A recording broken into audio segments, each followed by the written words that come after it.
I'm Dimiotr and you're watching A News. Here are the headlines.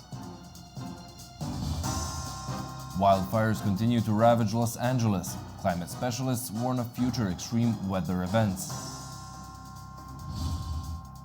US President Joe Biden says Israel and Hamas on the brink of sealing a ceasefire deal. Russia and Ukraine report downing each other's drones. German defense minister pays surprise visit to Kyiv.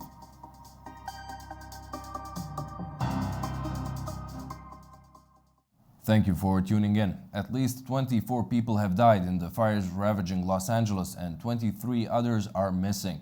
Firefighters are still battling two large blazes and two smaller ones as they brace for more possible destruction. The Weather Service warned of high winds that could cause explosive fire growth. The Palisades and Eaton wildfires have left a trail of devastation, destroying over 12,000 structures and scorching more than 60 square miles. Entire neighborhoods have been reduced to smoldering ruins, with 24 lives lost and over 92,000 residents in Los Angeles County still under evacuation orders. Curfews remain in effect from 6 p.m. to 6 a.m. in the hardest hit zones. The situation remains precarious, as forecasters have issued a particularly dangerous situation red flag warning. High winds expected through Wednesday could reignite flames and undo progress made by firefighters in containing the blazes. Authorities are urging residents to follow evacuation orders and remain vigilant. As the fires rage, law enforcement is tackling a surge in looting and burglary incidents. Los Angeles County District Attorney Nathan Hochman announced charges against 9 suspects during a press conference, including 3 individuals accused of looting a home in Mandeville Canyon. Officials also released videos showing a looting incident at an Altadena home and the arrest of a man accused of arson in Azusa.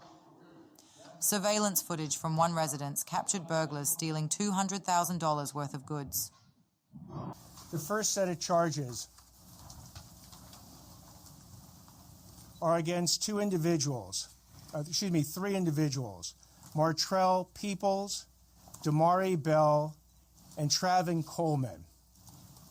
What 2 of these individuals did is on the night of both January 8th and the early morning hours of January 9th. They went ahead and committed first-degree residential burglary and looting during an emergency and evacuation situation in a house in Mandeville Canyon. They have been charged with first-degree residential burglary. They've been charged with looting. They've been charged with grand theft. They stole over $200,000 as been alleged by the charging documents. Hochman emphasized the potential life sentence one suspect, Martrell Peoples, faces under California's 3 strikes and you're outlaw, designed to impose severe penalties on repeat felony offenders. When they attempted to leave, they were then apprehended, and a number of these stolen items from that residence was found with Mr. Peoples and Mr. Bell. Mr. Peoples is committed 2 prior violent or serious felonies. This is his 3rd. As a potential 3-strike person, he is looking at life in prison. In addition to the crackdown on looting, authorities are investigating reports of illegal drone activity in fire-affected areas. One such drone collided with a firefighting aircraft last week, grounding it for repairs and disrupting firefighting efforts. Officials warn that violations of the drone ban will result in strict penalties. 2024 is the first year in which the global average temperature exceeded 1.5 degrees Celsius above pre-industrial levels, according to the World Meteorological Organization. The year stands as the warmest on record, and WMO has called for immediate, robust action against climate change.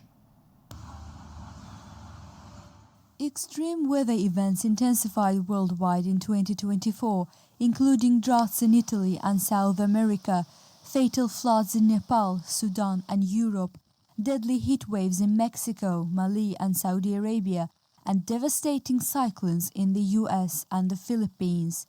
Scientists attribute these disasters to human-induced climate change, which is making such events more frequent and severe. So all the weather extremes that we're seeing are currently occurring in a warmer atmosphere and also with warmer oceans and in an atmosphere that can actually carry more moisture.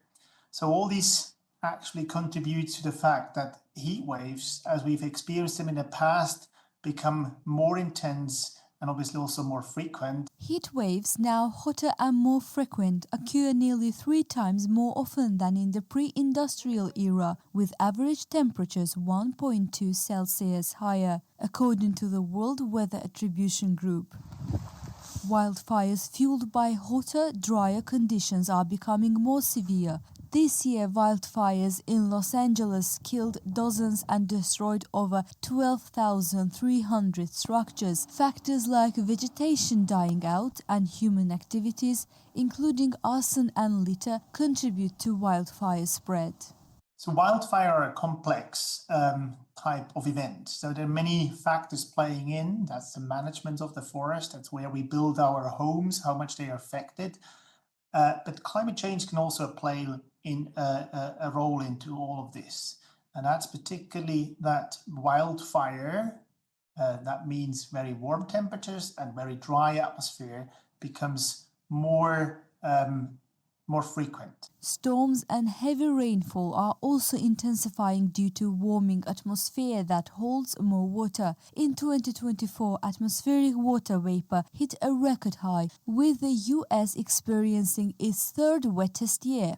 The Philippines faced 6 typhoons in 30 days, while the US endured back-to-back hurricanes. We've been observing a clear intensification or a clear increase in the number of heat waves over Europe. We've seen more frequent heavy precipitation events, and in some regions we've already witnessed more dry occasions of the land surfaces.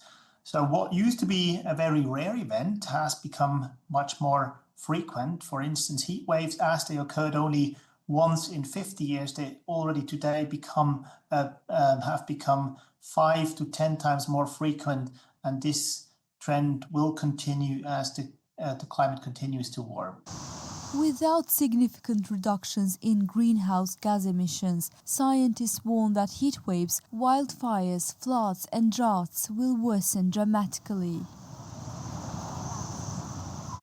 US President Joe Biden said that a deal on a ceasefire in Gaza and release of hostages was on the brink of coming to fruition, following expressions of optimism from Israeli and Hamas officials over negotiations underway in Qatar.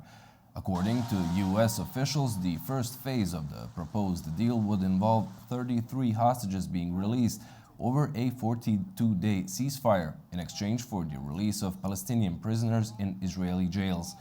Biden's remarks came a day after he spoke with Israeli Prime Minister Benjamin Netanyahu about the negotiations. The war between Israel and Hamas are on the brink of a proposal that I laid out in detail months ago, finally coming to fruition. I have learned many years of public service to never, ever give up. So I spoke to Prime Minister of Israel yesterday. I spoke to Emir of Qatar today. I look forward to speaking with President Sisi soon. We're pressing hard to close this.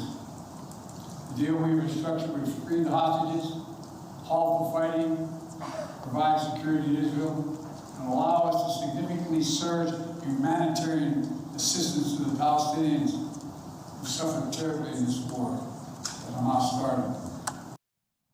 Lebanon's Prime Minister-designate Nawaf Salam said that it is time to start a new chapter for the country.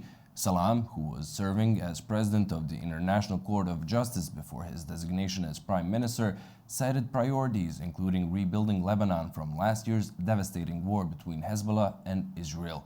After meeting President Joseph Aoun, Salam said that reconstruction isn't just a promise, but a commitment.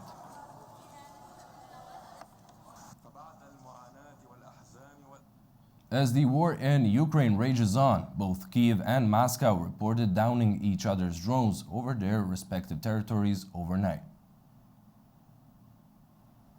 As the Russia-Ukraine conflict intensifies, both sides continue to employ drone tactics, keeping regions on high alert for further attacks. Ukraine's air defense forces report successfully intercepting and destroying 58 out of 80 Russian drones launched during overnight attacks. Kiev's air defense systems were activated to safeguard critical infrastructure. Authorities confirmed that 21 drones were redirected via electronic warfare, preventing them from reaching their intended targets. The drones were downed over 11 regions, ranging from Kiev to the eastern parts of Ukraine.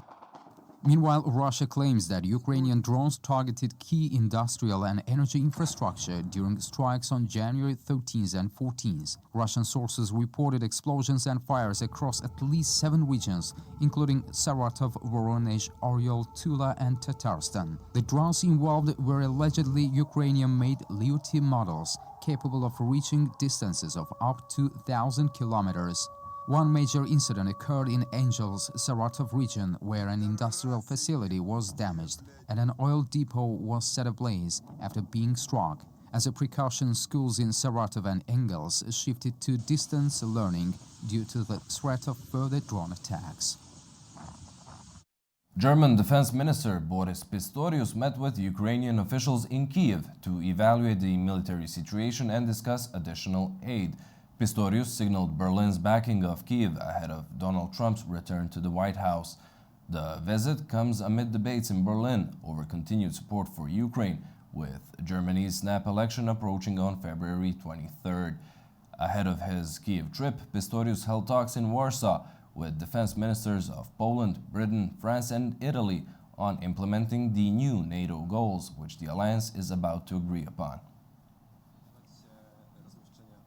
German Chancellor Olaf Scholz has dismissed demands from U.S. President-elect Donald Trump that Germany and other NATO allies increase defense spending to at least 5% of GDP. Kicking off his election campaign ahead of the February elections, Scholz said he would adhere to the current target of at least 2%. Speaking at a campaign event in Bielefeld, German Chancellor Olaf Scholz suggested that such a goal would not be realistic, noting it would consume nearly 40% of the German government's annual budget. According to him, 5% of GDP would be over 200 billion euros per year. Our federal budget is currently less than 500 billion euros, Scholz said, adding that this could only be achieved through massive tax increases or severe cuts to many things that are important to the country. Germany significantly boosted its defense spending after the outbreak of the Russia-Ukraine war in 2022. Last year, Berlin reached NATO's current 2% target by allocating more than 90 billion euros for defense and military procurement. Trump, who has repeatedly criticized European allies for not contributing enough to defense spending, said last week that NATO's goal should be raised significantly. North Korea fired several short-range ballistic missiles into the sea, according to South Korea's military. The launch came as Japanese Foreign Minister Takeshi Iwaya visited South Korea for a series of meetings with top officials, with the Asian neighbor seeking to boost bilateral ties before Donald Trump's return to the White House. Tuesday's launch was Pyongyang's second this month, after it fired what it said was a new hypersonic missile system last week. The first hearing in the impeachment trial of South Korea's suspended president Yoon Suk-yeol has been adjourned minutes after it started due to his absence. The trial before the Constitutional Court will determine whether to strip Yoon of his presidential duties over a short-lived martial law imposition in December. Yoon's lawyers had said he would not attend the hearing, saying the ongoing efforts to detain him prevented him from expressing his position at the trial. Yoon has been holed up in his hillside villa in the capital for weeks, evading arrest. The Abu Dhabi Sustainability Week 2025 kicked off in the UAE. The event brought together 13 heads of state, including the Azerbaijani President Ilham Aliyev, more than 140 ministers, environmental experts, and innovators, to discuss sustainable solutions for global challenges. Our Esra Abdel Salam reports from Abu Dhabi. I am here at the Abu Dhabi Sustainability Week, and it's day 2 of this important event. This year's theme is Uniting Sectors for a Sustainable Future. The event brings together leaders and experts from around the world to share ideas and show new technologies for a better and greener future. Since 2008, this event has been a key platform for solving climate problems and supporting sustainable development, with over 50,000 people from 175 countries attending each year. Azerbaijan's President Ilham Aliyev is also here. Yesterday, he met with Sheikh Mohammed bin Zayed Al Nahyan to deepen ties and discuss shared goals. That was our Esra Abdel Salam reporting from the Abu Dhabi Sustainability Week. We now go to Port Sudan, where our Neba Muhyiddin brings an update about the 3 Azerbaijani vessels and their crews that have been detained in Eritrea since November 2024, when they entered Eritrea's waters due to rough weather conditions. The detained ships left Baku and they were en route to Abu Dhabi via the Suez Canal. 26 people were on boarding according to the ship's owner. They entered the Eritrean waters due to the worsening weather conditions, but Eritrean government stopped the 3 ships and detained all of the crew because they said they entered Eritrea illegally. Azerbaijan filed a complaint since November 7th when the crew was detained, but Eritrea said they inspected all of the ships and they did not set a date to release all of the crews. Azerbaijan sent diplomatic messages, strong diplomatic messages to Eritrea via their embassy in Addis Ababa in Ethiopia and also their embassy in Russia. This diplomatic issue between Eritrea and Azerbaijan is concerning for the 2 countries' ties and their long diplomatic ties. 18 out of 26 of the crew members are from Azerbaijani nationals. For any news, Neba Muhyiddin in Port Sudan. The Kremlin expressed concerns about the growing ties between Armenia and the United States, calling US's approach to the South Caucasus destabilizing. Moscow's criticism comes ahead of the signing of a strategic partnership agreement between Yerevan and Washington. Kremlin says that the US had historically not contributed to stability in the region, adding that it's trying to involve more countries in its own agenda. Armenia, once firmly aligned with Russia, has been strengthening its relations with the West in recent years. While details of the upcoming agreement remain undisclosed, US and Armenia have held joint military drills and signed multiple trade agreements. Armenia's parliament also recently supported a bill to pursue EU membership. Russian Foreign Minister Sergei Lavrov accused the US of planning to sabotage the Turk Stream gas pipeline, which transports energy resources from Russia to Turkey. Lavrov alleged Washington is facilitating terrorist attacks on energy infrastructure and claimed there are plans to target the Turk Stream. Russia recently said it had downed 9 Ukrainian drones that tried to attack part of the infrastructure of the pipeline and called the attack an act of energy terrorism. In finance news, the German government is looking to sell its 99% stake in energy utility Uniper, explore a partial stake sale, or issue an initial public offering of the company that was nationalized in 2022. Berlin has sounded out potential buyers for Uniper. That is according to 3 people with knowledge of the matter. A deal could see the government selling its entire holding in the $18.8 billion energy utility. Germany's government owns over 99% of the company after nationalising it in 2022 during Europe's energy crisis. It's reportedly pursuing a partial stake sale, or re-IPO, of around 25% as a preferred option. The sources added that it's also weighing exiting its holding in one go, and that the parties that have been approached about a full sale include Canadian fund Brookfield. A full sale to a private equity fund would be one of Europe's biggest in recent years. Uniper nearly collapsed after its former main gas supplier, Russia's Gazprom, first curbed and later stopped deliveries after the outbreak of the Ukraine war. The German government stepped in to ensure energy security in Europe's biggest economy. Germany's finance ministry said the government was examining all scenarios to cut its stake. It reiterated that the leading option for the reprivatization was selling shares via the equity market. Uniper and Brookfield both declined to comment. The sale talks come as Germany prepares for a snap election next month. While a new government's plans for the holding are as yet unclear, it will still be held to EU regulations obliging it to cut its Uniper stake to a maximum 25% plus one share by 2028. Still on energy, a remote island in the South Atlantic, St. Helena, has installed what it calls the world's most isolated electric vehicle charging station. St. Helena, located 1,200 miles off the coast of Namibia, is now home to the world's most remote electric vehicle charging point. The island, with a population under 5,000, has only 4 electric cars, but aims to expand its fleet as part of a broader effort to reduce reliance on fossil fuels. I think that people's attitudes on the island towards the environment are changing. It's been a long time where we've all just been really reliant on diesel and petrol. But since the government invested in wind turbines and solar panels to help contribute towards our electricity generation, it's helped to open up people's minds in terms of what is available. There's still a little bit of skepticism, I think, about whether or not renewables and electric vehicles is part of St. Helena's future. But, I mean, we've had electric vehicles arrive on the island now, and they do work. So I think people's minds are changing. The local government is committed to renewable energy with plans to boost solar and wind power from 25% to 80% in the next 4 years. Minister Mark Brooks highlights the island's ideal conditions for renewable energy.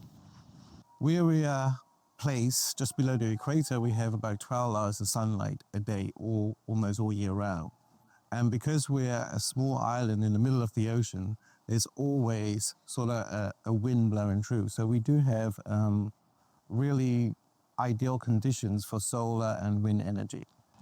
A new EV charging point set up in collaboration with Easy and Subaru marks the start of this transition. Local business owner Derek Pedley is also adding more electric cars to his rental fleet to meet growing demand. I am looking to bring electrical vehicles to the island in the first quarter of 2025. We're looking to bring in 4 in the first quarter and to trial to see if there is going to be the demand. We've looked at putting in electric points close to town and also up at the airport for passengers to be able to collect the vehicle at the airport, and then obviously having another charging point close to town. Despite tax incentives, the high cost of EVs makes them a luxury for many islanders, with the average wage under 10,700 euros. But as the island moves towards a greener future, it hopes to lead the way in sustainable energy. Over in China, the city of Zigong is gearing up for the annual Spring Festival, set to start later this month. The event will, among other things, feature an exhibition depicting traditional cultural heritage elements. Bright lanterns combining Chinese cultural elements and modern technology at the annual international show have been set up in Zigong, a city in southwest Sichuan province in China, to welcome visitors for the upcoming Spring Festival. Organizers who spoke at the press conference announced the 31st International Dinosaur Lantern Show will be open on January 17. At the event, there will be 12 sets of extra-large lanterns, 7 sets of large-scale lanterns, and 200 sets of lanterns at the show, with cultural heritage elements and the latest lighting technologies included. During the festival, cultural skills such as porcelain, Sichuan opera, blow molding, paper cutting, and launch lanterns represent Chinese festive blessings. This year will present the intangible cultural heritage elements in the Lantern Show in a brand new look. The ancient folk culture, classic artistic symbols, and modern lighting technology will be together. We'll create a visual feast with rich historical and cultural elements for visitors. The Spring Festival will be on January 29th this year, and 2025 is the year of the snake, according to the traditional Chinese zodiac. Well, that's all we have for you for now. Thank you for watching and do stay tuned to A News.